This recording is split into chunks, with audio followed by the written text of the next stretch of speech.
Alam niyo ba na dati is dream ko lang ang makapaggawa ng cake.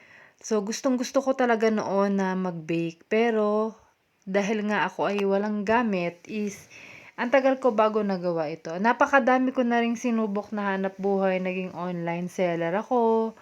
Nag-wholesaler seller ako ng mga tsinelas, sandals, ganyan. Naging tindera ako at kung ano-ano pa, napakarami kung iniresell din.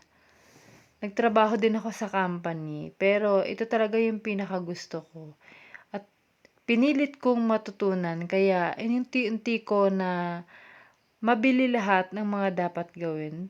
Marami pa rin akong mga kailangang bilhin at idagdag na sa kagamitan, pero kahit papaano is nakakapagpundar ako paunti-unti at saka nagagawa naman ng paraan na palitan yung mga gamit na puwede naman may mga DIY naman tayong puwedeng gamitin. So, hindi ko sinasabing napakagaling ko na sa mundo ng baking ha.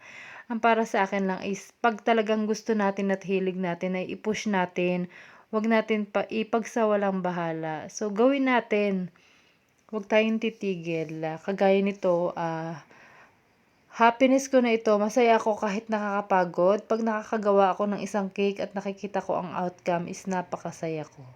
And that's all for today's video. Thank you for watching. Babush! Thank you!